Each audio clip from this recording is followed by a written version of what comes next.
la Biblia es el único libro de los billones de volúmenes de literatura que existen que contiene verdades absolutas. Nimrod, pues, fue el que abiertamente desafió a Dios. Fue el primer ser humano, poderoso, valiente. Me imagino que tenía un carisma, como es un tipo del anticristo, Nimrod. Edifiquémonos, hagámonos, y la tecnología ha llevado al ser humano a creer que son dioses. Abran sus Biblias en el capítulo 17 del Apocalipsis, que ya lo cubrimos en la segunda conferencia completamente, explicando a la gran ramera que se menciona aquí. Y ahora solamente quiero resumir para ver esta secuencia, que en el versículo 5, después de que el apóstol Juan tiene un ángel que le describe el juicio contra un sistema religioso del fin del mundo que ha tenido su origen, como lo vamos a ver en esta mañana, desde la Torre de Babel. Desde la Torre de Babel se establecieron los fundamentos o los principios que han transcurrido por todos los siglos, por todas las generaciones. Y este misterio babilónico, Satanás lo infiltró en casi todas las sociedades secretas, como los Rosacruces, los Caballeros Templarios, masonería, Illuminati. Todo eso lo vamos a ver, porque todas estas sociedades secretas de alguna forma tienen su origen en Babilonia.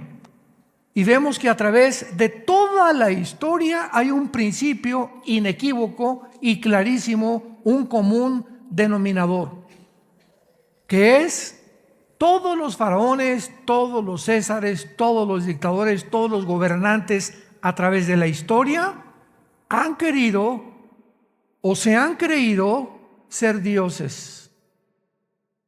Y ahí acabamos, ahí acabó el mundo. El señor que dirige el Foro Económico Mundial actualmente, un alemán, se llama Klaus Schwab. Vean, métanse ustedes al internet, esto es del dominio público. Dice que vamos a mejorar al ser humano, que Cristo no existe, que fue un mito, que son mentiras, y que ahora la verdad no puede ser verdad, sino lo que tú percibes como verdad. Y si tú una verdad que es verdad no es verdad para ti, entonces es relativismo. O sea, en otras palabras, vivimos en un mundo babilónico, porque de ahí viene la palabra confusión. Nunca la ciencia, la filosofía, las religiones, la política, la cultura, la moral se habían confundido tanto como en el siglo XXI, en el que nosotros supuestamente hemos llegado a la cumbre, a la cúspide, al pináculo de los descubrimientos científicos, tecnológicos, genéticos, etcétera, etcétera. Y mientras más alto escalamos la tecnología y la ciencia, más bajo el ser humano se hunde en su moral. Vean ustedes esta discrepancia. De qué forma, mientras el ser humano sube más y más y más se enaltece, más se enorgullece, más se ensoberbece, hasta llegar al punto de creer que vamos a alcanzar un programa, porque supuestamente viene de la teoría de la evolución. Como somos amibas y estamos en un proceso evolutivo, pues llegó el momento en un mejoramiento para poder, escuchen esto, decirle a la muerte una enfermedad. Dentro de la agenda del transhumanismo se encuentra esto establecido, que la muerte es una enfermedad. En otras palabras, la podemos conquistar y va a llegar el momento en que seamos inmortales. Por nosotros mismos, desde luego, no por medio de la resurrección de los muertos, como lo establece la Biblia. Pero me van siguiendo al punto en que se encuentra el mundo, un mundo caótico, un mundo confundido, un mundo donde creemos que podemos nosotros mediante la tecnología y mediante algoritmos y mediante la inteligencia artificial mejorar al ser humano para que el ser humano pueda ahora tener un chip que se le injerte vía intravenosa y que llegue al cerebro y que sus pensamientos, síganme con cuidado, se suban a la nube. Y cuando estén guardados en la nube, poder tener un programa para que entonces el ser humano, en lugar de que vayas a la escuela a aprender chino en 5 años o inglés, lo puedas aprender, ¿verdad?, en un programa que se te injerta en el cerebro en 3 o 4 horas. Todo esto forma parte no de lo que se llama ciencia. Yo no le puedo llamar ciencia a todo esto, le llamo ciencia ficción, porque es lo que es. No tiene nada de científico, porque no está basado más que en filosofías, especulaciones, hipótesis, sueños, ideas, esperanzas, marihuanas. En Apocalipsis 17 se describe a este sistema religioso y ocupa 2 capítulos del final de la Biblia, la Babilonia.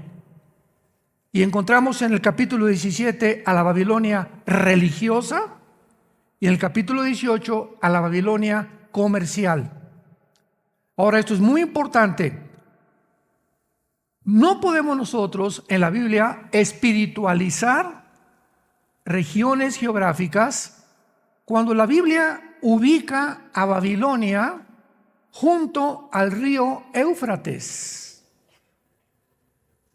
Y cuando dice la Biblia que está junto al río Éufrates, Babilonia, y cuando escuchamos, por ejemplo, en el capítulo 50 y 51 de Jeremías, que dice Dios a Jeremías: he aquí el juicio contra los que están en la tierra de Sinar, contra la tierra de los caldeos. Inmediatamente ubicamos que Irak, lo que es la nación de Irak ahorita, ahí se encontraba a 80 kilómetros de Bagdad, junto al río Éufrates, Babilonia, la ciudad de Babilonia, el imperio de Nabucodonosor. Entonces no podemos decir que Babilonia es Estados Unidos o que Babilonia es esta parte del mundo, etcétera, etcétera, porque la Biblia no nos ofrece esta determinación nuestra, que nos adjudiquemos a nuestro criterio y perspectiva personal qué cosa es Babilonia. El capítulo 17 ubica a Babilonia, versículo 18, como una ciudad. Es el Espíritu Santo el que nos interpreta y nos dice quién es esta gran ramera. Y la mujer que has visto es la gran ciudad que reina sobre los reyes de la tierra. ¿Cuándo fue escrito el Apocalipsis? Hace 2000 años. Cuando Juan escribe el Apocalipsis, ¿qué ciudad gobernaba el mundo? Roma. No dice es la ciudad que será. El original griego, en el versículo 18, está en presente continuo. Es la ciudad que reina, que está actualmente reinando, gobernando el mundo. Entonces comenzamos a despejar incógnitas. Este sistema religioso que se está ya conformando y se establecieron los primeros fundamentos hace menos de un mes. Cerca de Arabia Saudita, cerca de Irak, se acaba de construir lo que se llama la Casa Abrámica. Todos ustedes ya lo vieron en el internet. ¿Qué cosa es esto? Escuchen, construyeron un edificio para la iglesia romana, otro edificio para la iglesia del Islam o los musulmanes y otro edificio para la iglesia de los judíos, del judaísmo. Las 3 construcciones para juntar a las religiones, a estas 3 religiones en una, y orar unos por otros, que se oye muy bonito. Y todas estas construcciones es con el propósito que tuvo hace muchos años, en los 90s, el Papa Juan Pablo II, que fue el que puso la primera piedra para lo que se conoce como el ecumenismo. Cuando tú oigas la palabra ecuménico, significa la unión de todas las religiones. Juan Pablo II en una ciudad de Italia reunió a brujos, hechiceros, mormones, hindúes, musulmanes, católicos y protestantes o pastores protestantes apóstatas. Porque como dice la Biblia, ¿cómo podemos andar dos juntos si no estuviéramos de acuerdo? Y en esta ciudad el Papa Juan Pablo II lanzó la primera convocatoria mundial para una religión mundial. Y siempre con la bandera, vuelvo a repetir, todos tienen que ser una cortina de humo.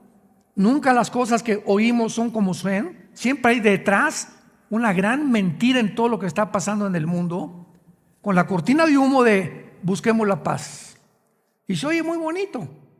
A ver, señor hindú, usted y yo vamos a rezar al mismo Dios. Espérame tantito. Oye, si tú eres hindú, discúlpame con mucho respeto, tú tienes 6 millones de dioses. ¿A cuál le oramos? Vengo con un musulmán, tu Dios es Alá. Alá no es el Jehová de la Biblia. Alá es el que supuestamente le dio la revelación a Mahoma cuando tenía ataques de epilepsia entre los 10 y los 12 años de edad en una cueva, y de ahí salió el libro del Corán, donde si te lees la mitad del libro del Corán, es un libro que dice maten a judíos y maten a cristianos. Jesucristo no fue un profeta, ni murió por los pecados.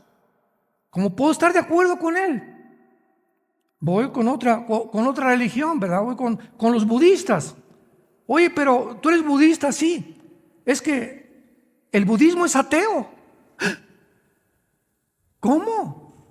Pero si está clasificado dentro de las religiones del mundo. El ateísmo es una religión. Ya estamos despejando muchísimas incógnitas de los medios de comunicación y los politólogos que no han entendido que es una religión. El budismo es una religión atea porque no creen en ningún Dios.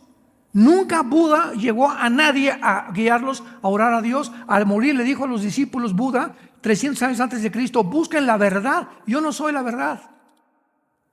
Era un príncipe Buda, Gautama Buda, que salió del palacio, que quería conocer el mundo y la razón del sufrimiento, que nunca lo encontró.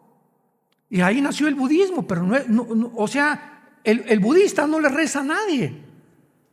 Entonces nos encontramos en un mundo tan confundido, y entonces tomaron al cristianismo y lo metieron dentro del molde de las religiones, sin saber ni entender hasta la fecha, ni periodistas, ni politólogos, ni políticos, ni geólogos, ni literatos, ni editores, sin saber que el cristianismo no es una religión. El cristianismo es una relación personal con alguien que resucitó de entre los muertos. Es una relación viva, orgánica, real, que nadie tiene. El budista no tiene una relación con Mahoma, con Buda. Los musulmanes no tienen una relación personal con Allah. Solamente se hincan, levantan, etcétera, etcétera, pero no tienen una relación con él, no saben que está vivo y que no le oran a él personalmente. Los hindúes más, millones de dioses. Estamos nosotros ante un mundo completamente babilónico, confundido. Y Jesucristo dijo estas palabras: yo soy el camino. Cualquier otro camino que tú tengas en la vida, hay caminos que parecen derechos, pero su fin es camino de muerte. Vengo a decirte que no solamente yo soy el camino donde tú debes de caminar, yo soy la verdad. ¿Qué significa que un hombre se haya atrevido no a decirnos, les vengo a predicar la verdad, o soy una de las verdades, sino que Él se atribuye que Él es personalmente la verdad. Y cuando escuchamos, yo recuerdo, estuve en la Facultad de Filosofía y Letras en la UNAM, en los 80s más o menos, me invitaron a dar una conferencia a los estudiantes de filosofía. Y una de las preguntas que les hice fue: ¿alguno de ustedes que estudian filosofía me pudieran decir o definir qué es la verdad? Y hasta los mismos maestros comenzaron a voltearse unos con otros. Bueno, es que también hay que entender algo, me dijo un estudiante bastante inteligente. Me llamaban profesor Alducin. Mire, profesor, aunque no era profesor, ¿verdad? Ya era pastor. Pero yo le dije: anúnciame como profesor, porque van a decir que soy pastor de ovejas o pastor de chivos o de vacas. Porque todavía en ese tiempo decías pastor y no sabían que era un pastor de veras. Así era México y Latinoamérica. Entonces me dice: bueno, profesor, me dice, es que para usted una verdad puede ser de usted y yo tengo otra verdad.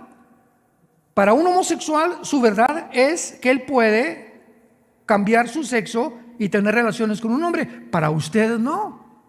Entonces, esa es una verdad de él, hay que respetarla porque usted tiene otra verdad. Y yo le contesté inmediatamente: ¿han estudiado ustedes en la filosofía el relativismo? El relativismo es la filosofía que enseña que no hay verdades absolutas, que todas son relativas. Bueno, si desde tu perspectiva eso es verdad, para mí no es. Entonces, estamos en un mundo donde hicieron a un lado, borraron el absolutismo. ¿Y saben ustedes por qué la agenda global? Su principal ataque es el cristianismo y la familia, porque la Biblia es el único libro de los billones de volúmenes de literatura que existen en el mundo, es el único libro que contiene verdades absolutas. Por eso el ataque, la controversia, el odio contra la verdad. Jesucristo, cuando estaba con Pilato, le dijo Pilato, ¿se acuerdan? Antes de crucificarlo, ¿qué es la verdad? Y Jesucristo contestó: yo para eso he venido al mundo, para dar testimonio de la verdad. Todo aquel que oye mi voz y me sigue, es de la verdad. Entonces, Jesús vino al mundo a radicalizar el mundo, a decirnos todos como ovejas, unos por acá, budismo, cada quien su religión, filosofía, esto y el otro, pero vengo a decirles que hay una sola verdad y soy yo. Y mírenme la cruz. Yo que soy el camino, la verdad y la vida, quiero que me vean morir y que dentro de la historia, la antropología, la paleontología, etcétera, etcétera, se dé testimonio que Jesucristo fue crucificado, fue enterrado y fue resucitado a los 3 días, para que supiera el género humano que Él es el único personaje en la historia. No hay ningún otro líder religioso que la historia haya dado testimonio que volvió a vivir. Y si Cristo volvió a vivir, sus apóstoles que le siguieron cambiaron el mundo romano. El imperio romano no fue vencido por los bárbaros, ni por los hugonotes, ni por los escitas. Fue vencido por el mensaje de los apóstoles que Jesucristo vive. Él vive.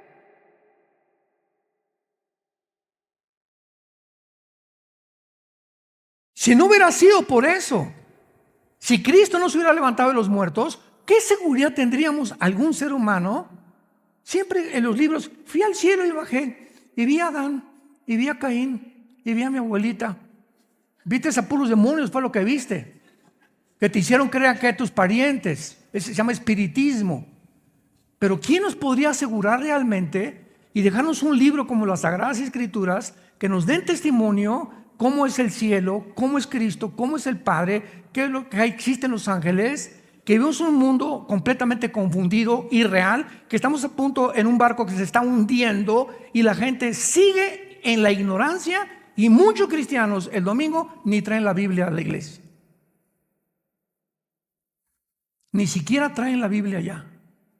Es una apostasía y un alejamiento, porque la Biblia da testimonio que mientras más nos acerquemos al punto del final, va a haber un alejamiento de la verdad, de la fe, de las Sagradas Escrituras y de nuestra condición de que somos realmente seres humanos creados a la imagen y semejanza de Dios. Entonces, Apocalipsis 17, en resumidas cuentas, es una ciudad que tal vez se concentre en Roma, todas las religiones del mundo, y lo más interesante de esto es que esta Babilonia religiosa, sin lugar a dudas, se nos da la certeza en el versículo 18 que es una ciudad que era Roma, la cual se va a convertir en el centro del ecumenismo mundial. Pero la Babilonia del capítulo 18, que no nos da tiempo de ver eso, tal vez en otras conferencias, el capítulo 18 de Apocalipsis nos muestra que hay otra Babilonia que se va a convertir en el centro comercial del mundo o en el centro económico. Wall Street se va a cambiar a la nación de Irak. Y esta Babilonia comercial sí es 100% literal, como lo dice Jeremías 50-51, Zacarías 5 del 5 al 11, como lo dice en cantidad de pasajes que vamos a cubrir. Pero vamos a comenzar en el libro de Génesis. Dichosos y felices, bienaventurados los que traen Biblia. Mi esposa y yo hemos ido últimamente en nuestros viajes en Estados Unidos a iglesias. ¿No saben qué cosa más preciosa?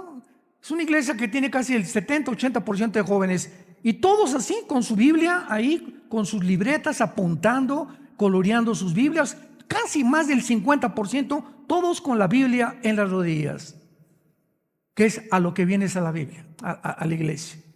Es como ir a la clase de inglés y un maestro te ve: ¿y tu libro de inglés? No, chepo. ¿A qué veniste? Me está a la puerta, por favor, ve y compra un libro de inglés y no te acepto en mi clase. Pero como aquí no hay nada forzoso ni obligatorio, te tiene que nacer del corazón. Haz de la palabra tu espada personal, la fuente de tu sabiduría y de tu conocimiento. Y cuando vengas a la iglesia no hay como ver y checar y apuntar y subrayar, etcétera, etcétera. Y otros traen libretas o hojas y apuntan esta palabra, etcétera, etcétera. Y se conviertes en discípulos. Porque hay una gran diferencia entre ser cristiano y ser discípulo. La palabra discípulo, Juan 8, 31 y 32, a los que creían en él Jesús les dijo: si ustedes permanecen en esto, en mi palabra, serán mis discípulos y conocerán la verdad, y la verdad los hará libres. Entonces hay cantidad de cristianos de nombre nada más, y muchos hasta el Calimán traen el domingo ahí, o están viendo en su DC telenovelas o TikTok, etcétera, etcétera. Todo lo que menos les interesa es llegar y abrir tu espíritu, tu alma. Espíritu Santo, háblame. Hay áreas en mi vida que te necesito sabiduría para mis hijos, para mi matrimonio, para mi trabajo, para vivir, para tomar decisiones, Señor. Y cuando Dios ve esa alma abierta, entonces comienzas a decir: ¿cómo supo el pastor que yo necesitaba esto? O estaban hablando de mí, alguien le dijo de mí, ¿verdad? No es así. El Espíritu Santo sabe la necesidad de cada uno de ustedes que están presentes aquí y los millones que puedan estar conectados ahorita con estas conferencias. Él sabe perfectamente lo que tú necesitas, pero tú tienes que venir abierto a la palabra de Dios. Muy bien, veamos en primer lugar en el libro del Génesis capítulo 10, el inicio de Babel.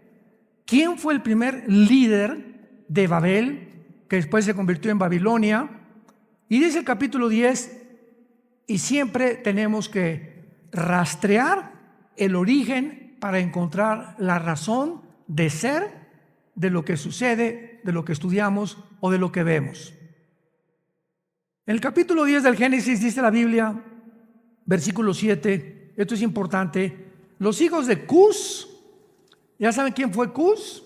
Uno de los 3 hijos de Noé, ¿se acuerdan?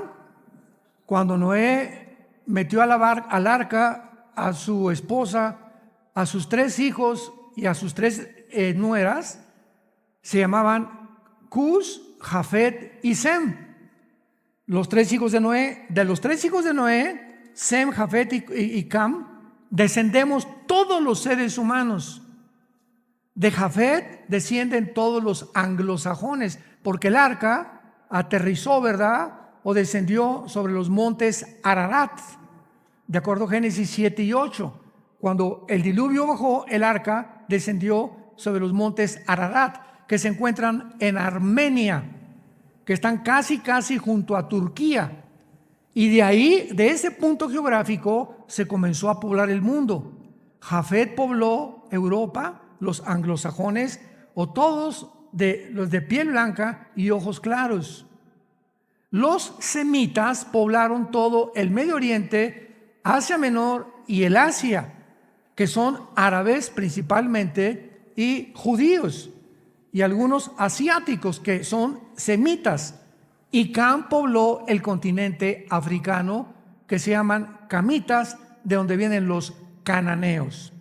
Entonces, cuando hablamos de Cus, estamos hablando de los descendientes que poblaron el continente africano y que estuvieron, ¿verdad?, en el Medio Oriente e inmigraron para formar todas las naciones que actualmente conocemos. Y de Cus nació Seba, Ávila, Sabta, Rahama, Sauteca y los hijos de Rahama, Seba y Dedán. Versículo 8, atención. Y Cus engendró a Nimrod, quien llegó a ser el primer Gibor, con G de gárgara, Gibor en el hebreo, que significa el primer poderoso en la tierra. Esto es importantísimo. Nimrod, vamos a ver, que llegó a convertirse en el primer potentado, gobernante, dictador, el primero que quiso establecer la unión de todas las religiones, el primero que quiso unir a todos en la Torre Babel, centralizar la política y la religión dentro de un solo lugar geográfico, la tierra de Sinar, que es Irak. Nunca se te olvide eso, para que localices qué naciones actualmente ocupan la posición donde se encuentran, porque en la Biblia no aparece la palabra Irak, aparece la palabra Babilonia. Pero cuando encontramos el origen geográfico, los caldeos o la tierra de Sinar, ubicamos inmediatamente la región que era la Mesopotamia, que es Siria o Irak del mundo moderno. Muy bien. Nimrod vino a ser el primer poderoso en la tierra. Este fue vigoroso, cazador delante de Jehová. Por lo cual se dice, así como Nimrod, vigoroso cazador delante de Jehová. Y fue el comienzo de su reino, el primer reino que aparece en la Biblia, Babel. Y después Erak, Akkad, Calné, en la tierra de Sinar. En la tierra de Sinar. Bríncate al versículo del capítulo 11 del Génesis, versículo 2. Génesis 11:2. Y aconteció que cuando salieron del oriente, hallaron una llanura en donde, en la tierra de Sinar, y allí se establecieron. Ahorita vamos a pasar al capítulo 11, pero ya estamos ligando que Nimrod ubica Babel en la tierra de Sinar, y fue en el mismo lugar geográfico donde él puso la primera ciudad, que después fue Babilonia, donde se juntaron los hombres por primera vez para tratar de abortar, de distorsionar el plan original de Dios. Cuando acabó el diluvio, Génesis 7 y 8, el capítulo 9, Dios le dice a Noé, multiplíquense, dispérsense, propáguense por todo el mundo, llenen la tierra y tengan hijos y tengan familias. Acabando el diluvio. Estamos hablando 1500 años después de Adán. De Adán a Noé hubo como 1550 años. 350 o 400 años después del diluvio nació Abraham. Y lo vamos a entender por qué. Pero cuando Dios le dice, dispérsense y váyanse por todo el mundo, llega Nimrod, ya que comienza a poblarse el mundo, y le dice a la gente, no, nada, aquí nos vamos a quedar. Vamos a centralizar la política, vamos a levantar una torre que llega al cielo, hagámonos un nombre y establezcamos aquí un reino entre nosotros, para que si fuéramos esparcidos o tal vez si viene otro diluvio, la torre nos proteja de otra inundación. O sea, completamente en contra del programa original que Dios le dio a Noé. Cuando vamos a ver el versículo 9, capítulo 10, versículo 9 otra vez, este fue vigoroso cazador delante de Jehová. Esta palabra cazador, tesayid, en el hebreo, significa cazador de hombres, no de bestias. Y cuando dice delante de Jehová, o sea, fue el primer hombre en perseguir a los hombres, en matar a seres humanos que no aceptaran sus ideas, su filosofía de vivir. De ahí vemos que, como les dije, todas las sociedades secretas, comunismo, socialismo, dictaduras, etcétera, etcétera, monarquías, todo tiene su origen precisamente en esto. Cuando Nikolai Lenin en 1923 venció a los zares rusos y se estableció por primera vez el comunismo, Lenin dijo esto, y se los digo porque yo, antes de ser cristiano, era ateo. Yo anduve buscando, como ustedes no se imaginan, por todos lados, ¿qué cosa? Era Jesús al que yo buscaba. Pero buscaba equivocadamente en sistemas, en filosofías, en historias, etcétera, etcétera, en leyendas, en mitos. Cuando encuentro a Jesús me doy cuenta que él era el que yo buscaba. Pero Lenin dijo que no se podía propagar el comunismo si no se tuviera que asesinar a las personas que se opusieran al plan original del comunismo. Y desde entonces, todo el siglo XX nos da testimonio que todas las naciones comunistas, como Stalin, Rusia, ¿verdad?, etcétera, etcétera, y los fascistas, Mussolini, Hitler, etcétera, etcétera, todos tenían que asesinar a toda la población que estuviera en contra de sus ideas. Esto es lo que se llama establecer una dictadura, un totalitarismo de los gobernantes. Ahora yo soy el rey de reyes, el papucho de papuchos. El que no esté de acuerdo conmigo, a la horca y al paredón. Este fue el primer hombre, y esto nos da la idea de cómo el ADN humano se comenzó a forjar. Los hombres comenzaron a transmitir en los genes que no eran cristianos, que fueron en contra de los planes de Dios, hasta el siglo XXI que nos encontramos. ¿Cuál es el plan ahorita? ¿Cuál es el plan de la agenda global? Eliminar la población, reducir la población. Bill Gates lo dijo en la televisión en el 2015, ahí están los videos. No se puede mejorar el mundo si no se reduce la población. Y hay una agenda especial tratando de ver de qué forma eliminan más seres humanos con una cortina de humo. Pero están convencidos la élite que actualmente está gobernando el mundo, que se tiene que reducir la población a más de 3,000 millones de seres humanos. Tenemos que morir para que la agenda de ellos prospere y puedan, mientras menos gente, más fácil de controlar al mundo. Que vamos a encontrar que es el plan del secreto de Babilonia. Todo tiene un origen en lo que pasa. Los acontecimientos y los eventos que están a nuestro alrededor no son cosas aisladas. No, júntate todas las, como dicen en inglés, los dots, las piezas del rompecabezas, y cuando las juntes, esto que pasó, y la pandemia, y las vacunas, y la agencia global, y esto y el otro, y comenzamos a juntar todo y nos damos cuenta que es y forma parte de un plan satánico de hace casi 4,500 años. Virgen del Socorro. Y mientras nosotros, los cristianos, no estemos conscientes de que hay dos opciones para ti para vivir actualmente, si te llamas cristiano. Una, vivir bajo el miedo, bajo el pánico, bajo la desconfianza, la inseguridad. ¿Y si se muere mi esposo? ¿Y si se muere mi hijo? ¿Y si el peso cae? ¿Y si el dólar cae? ¿Y si el petróleo no sube? Etcétera, etcétera. Y la tercera guerra mundial. Tú puedes vivir y encerrarte ahí en esa cárcel. O puedes, por el otro lado, tratar de entender que todo lo que está pasando en el mundo está aquí. Y que Jesucristo nos dijo antes de morir: he aquí les digo estas cosas para que cuando sucedan se acuerden que yo se los dije con anticipación. Vendrán guerras, rumores de guerras, pestes, problemas cósmicos en el aire, etcétera, etcétera. La gente se volverá los padres contra los hijos contra los padres. Llegaremos a una apostasía no solamente de la fe, sino un abandono completamente del estado original en que Dios nos creó. Hemos llegado al punto en que el hombre no es hombre, es mujer, la mujer no es mujer, es hombre. A ese punto hemos llegado y la gente no se da cuenta.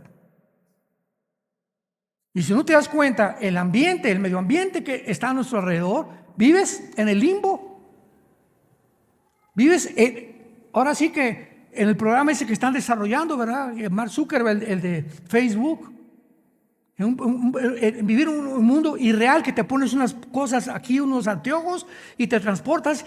Estoy en Cancún, estoy con esta muchacha, soy rico, y comenzamos a huir de la realidad. Y ¿saben ustedes cómo se define a una persona psicológicamente inestable? Son las personas que no viven en la realidad. Siempre viven en Alicia, el País de las Maravillas, en Robin Hood, en Pinocho, en sueños marihuanos. Así les llamo yo. Están como está la humanidad, como dice en Apocalipsis 17, están embriagados por el vino de la fornicación de Babilonia, del espiritualismo que existe a nuestro alrededor, que está tratando de llevarnos al precipicio, a que te mueras sin haber conocido la verdad. Pancho nació en las tinieblas, vivió en las tinieblas, Pancho, y murió en las tinieblas. La vida de Pancho no fue igual a una vaca, no fue igual a un conejo ni a un perro.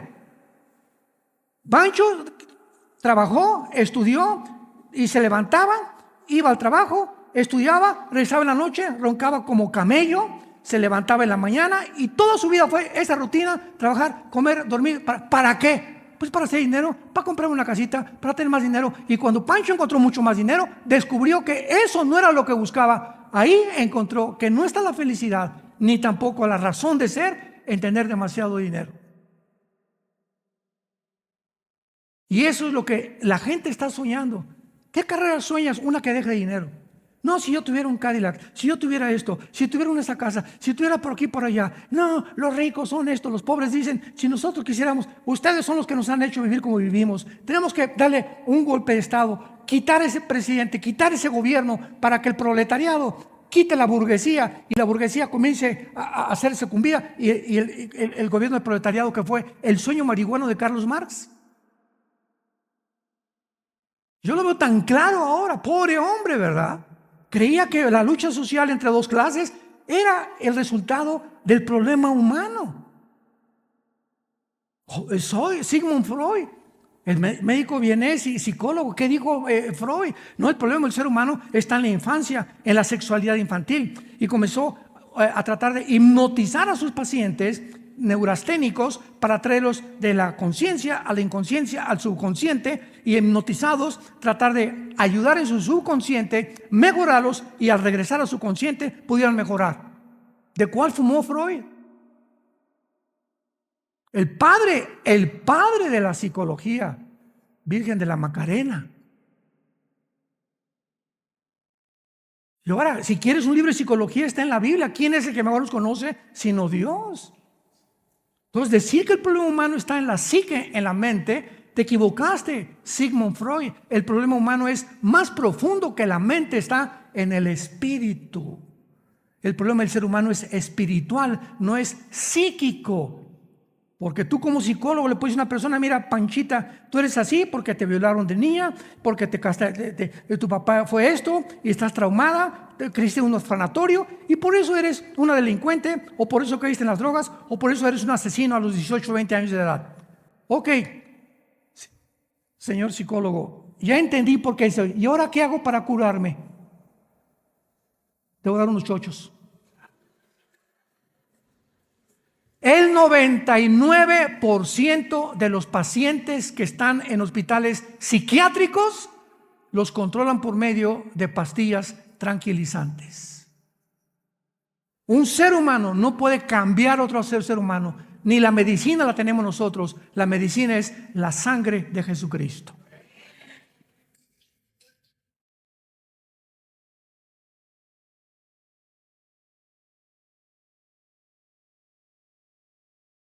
Nimrod, pues, fue el que abiertamente desafió a Dios. Fue el primer ser humano, poderoso, valiente.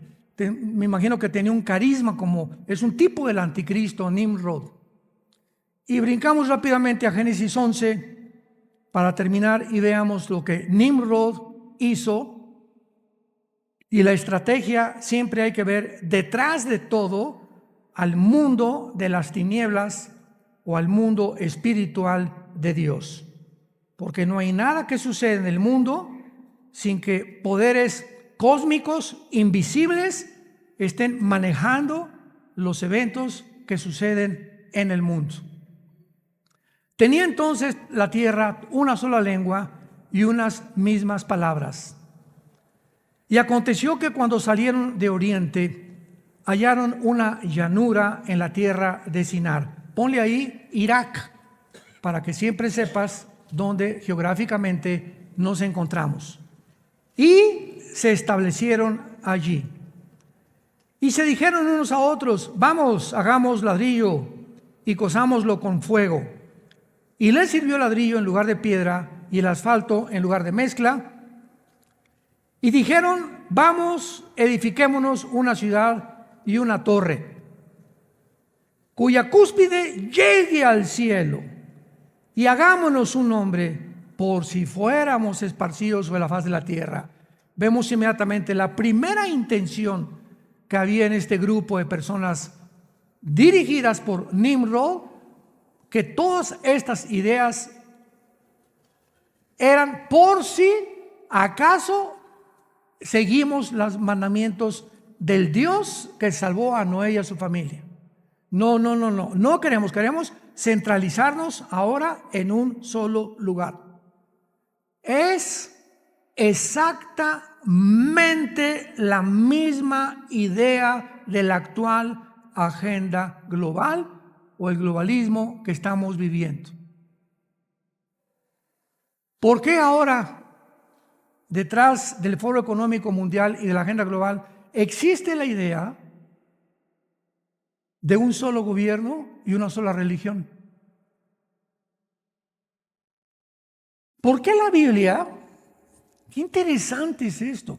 ¿Por qué la Biblia, en las últimas páginas de la Biblia, se profetizó hace 2000 años que vendría un hombre llamado el Anticristo para establecer un solo gobierno y una sola religión? Hace 2000 años. Simplemente que no se podía que en el siglo pasado surgiera el Anticristo, ni en el siglo XIX, ni en el siglo XVIII, porque no existía la tecnología que existe ahora. Y ahora con las computadoras y el chip y todo este borlote que hemos descubierto y han diseñado, etcétera, etcétera, está capacitando para que el ser humano, por primera vez en la historia, por la tecnología que existe, un solo hombre ahora pueda gobernar el mundo entero a través de las computadoras, a través de los chips, a través de las marcas, a través de la biometría. Ahora veníamos de Dallas, mi esposa y yo. No sé cuántos de ustedes viajen tan seguido como viajamos nosotros, llevando la palabra a muchos lugares. Llegas al aeropuerto, ahí estás en Dallas, ya listos para abordar el vuelo 777. Muy bien, entonces antes pasabas, ¿verdad? Y tu pasaporte o tu pase de abordar. Ahora no, ahora pasas y hay una cámara.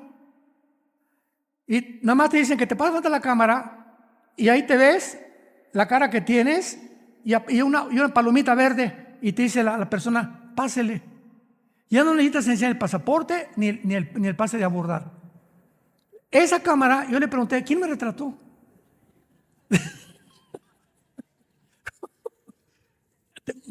Vean, la tecnología un día ha llegado. ¿Quién me retrató? Me dice mi esposa, no seas burro. Yo pues sí lo soy de vez en cuando, mi amor.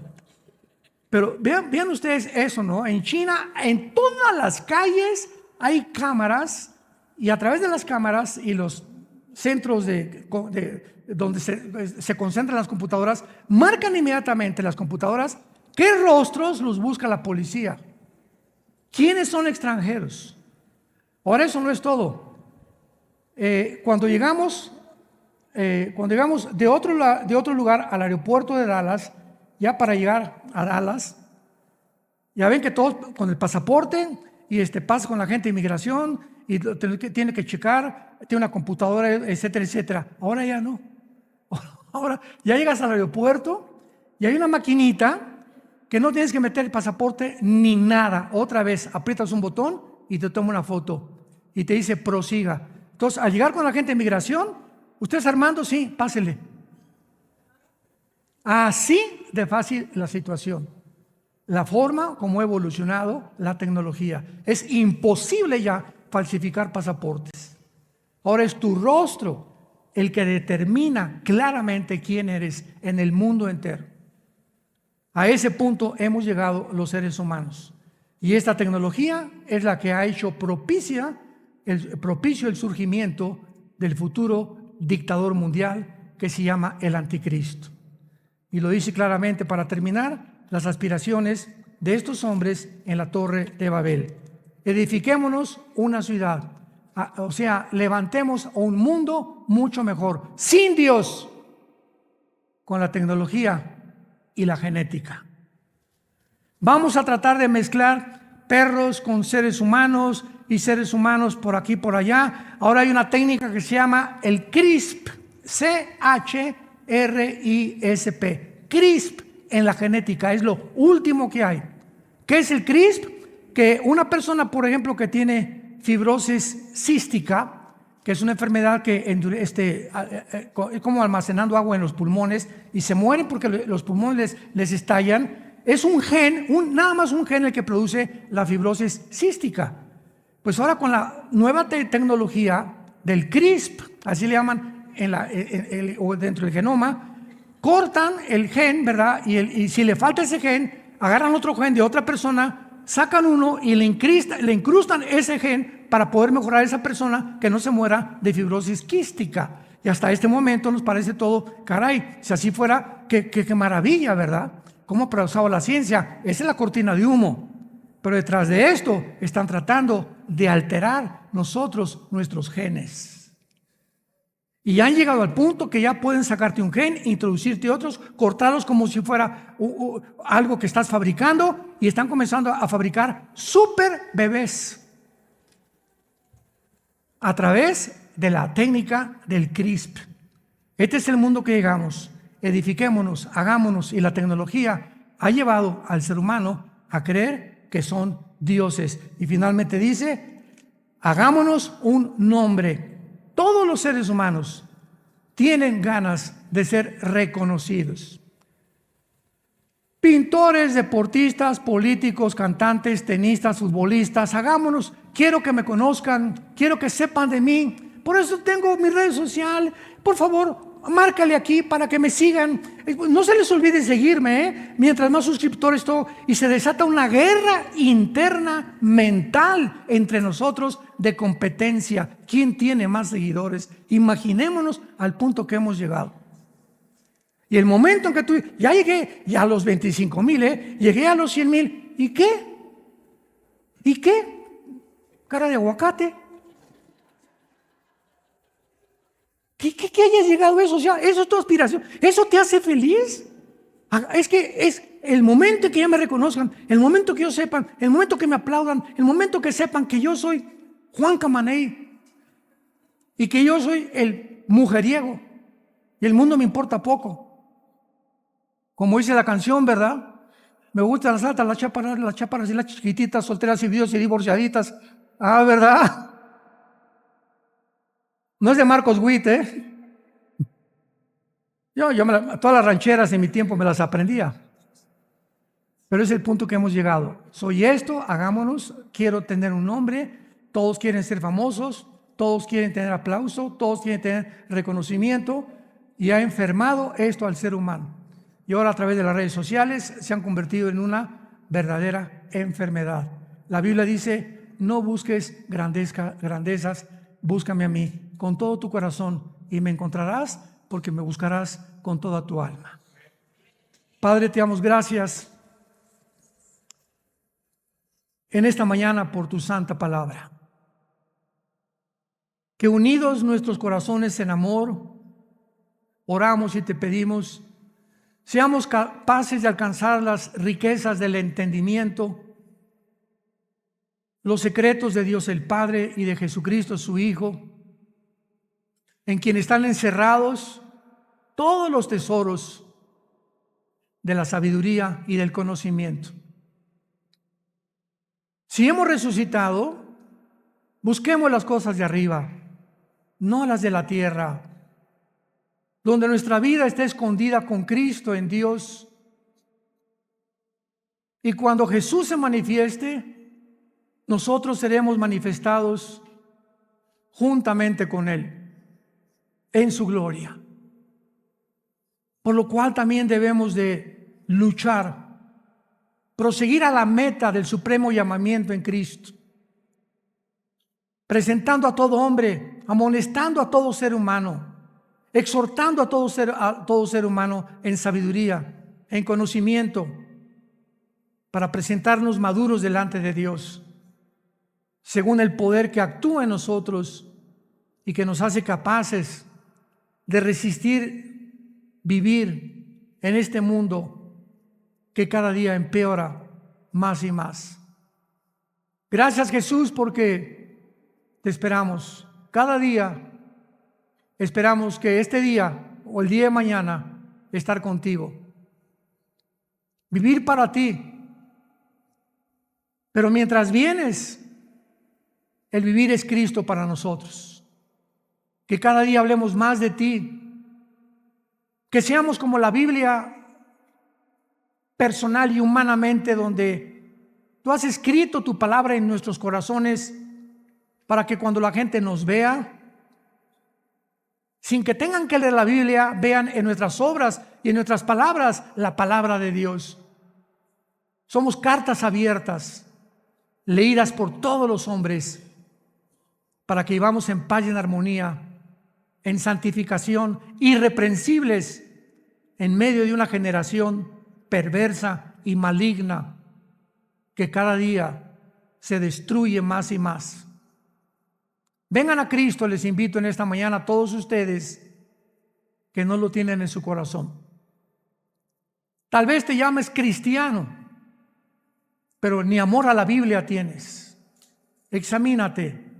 El Señor viene pronto para que seamos tenidos por dignos de escapar de todo lo que se viene sobre el mundo.